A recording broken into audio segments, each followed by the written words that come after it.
Now it Wait, is. is it? Perfect. Ugh. All right, let's just make sure. Wait, why can't I? Oh, what? Oh, there we go. Okay.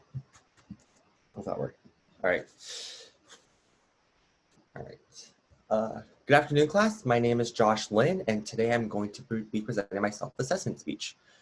Uh, Growing up, I learned to have my life determined by someone else. I grew up in the Christian church, so I always learned how my life was determined by God. Everything good and bad was determined by God and not by myself.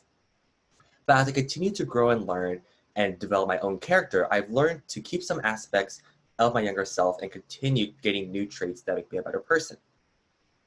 Even though my thoughts and beliefs have definitely changed over time, my self-concept has definitely remained relatively unchanged, which has benefited me and those around me. During this speech, I will talk about my self-concept and how that has developed and changed over time into what it is today, and how positivity and a principle-centered life were my first steps towards creating a more confident self-concept. In general, I've always been a very positive person, and it definitely played a role in me becoming very helpful and very caring towards my friends and church members. So like I said before, I grew up in a religious household. What's on screen is my church called Chinese Evangelical Church, located in Linda Vista.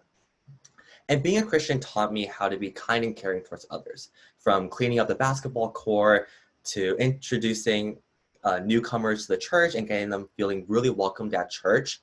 Being a Christian and growing up in the Christian faith definitely helped me become more caring and become a really selfless person. And caring for others definitely brought a lot of joy and satisfaction in my life. And according to Glenn Gaher, optimism is a key component in a college student's success.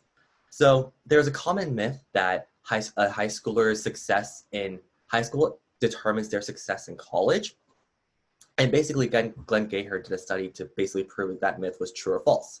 And what he found was that a high school student's GPA accounts for approximately 9% of the variability of a college student's GPA. Now, 9% by all means is definitely not a big number. And so what this proves is how not only how positivity can play a big role in someone's life, but also how basically your life is what you make of it, and how your life currently is not predestined by your actions in the past.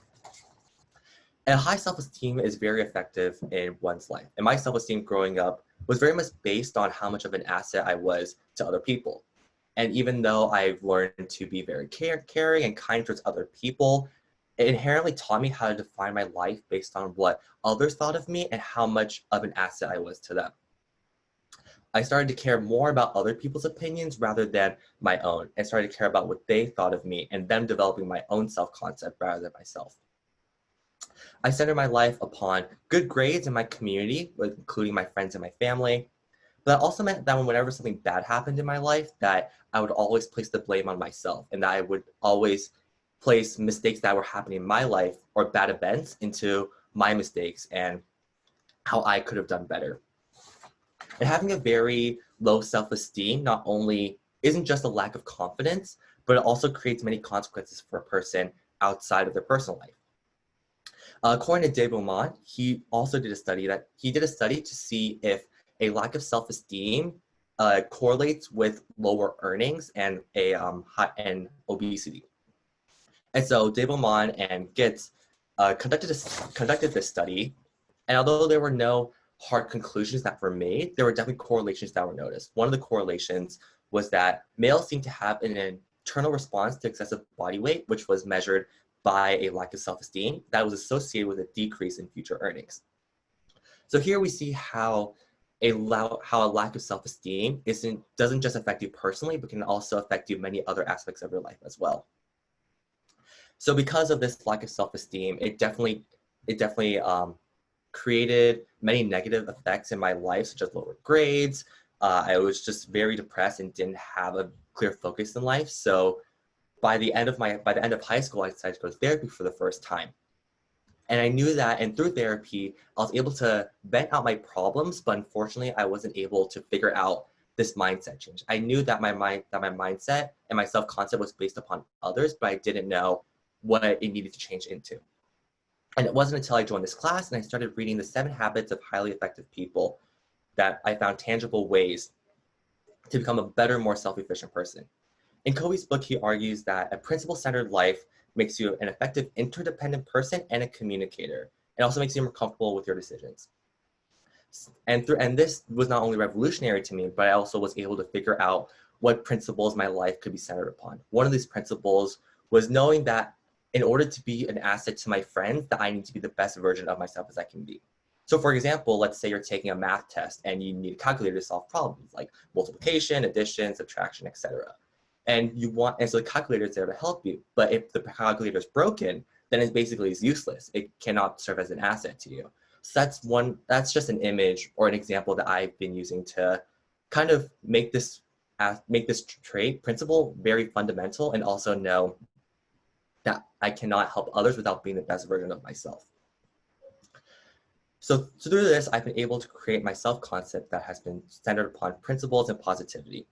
I've been able to combine both my past and present selves into this current self-concept. Overall, my self-concept has definitely changed over time. Through this class, I've not only learned how to not have others define my self-concept, but to maintain a positive mindset and to have my life centered upon principles instead. Growing up in church definitely did teach me how to be selfless, but it also inherently taught me how to put others above myself. But I've gradually learned that that is a very toxic way of living, and to have my life centered upon firm principles instead. Over time, I've learned to not have religion define who I am and what I can and cannot do, but to live my life in a way that's beneficial to myself and to those around me. And though I do struggle with self-esteem and caring about what others think of me, I've learned to surround myself with people who truly know me and to remind myself of the principles that my life has been based upon. And that is how I developed my self-concept. And I hope that we all continue to develop our own unique self-concepts and to be open and listening and to be open towards other people's self-concepts so that we become more educated and more open-minded towards other people. Thank you.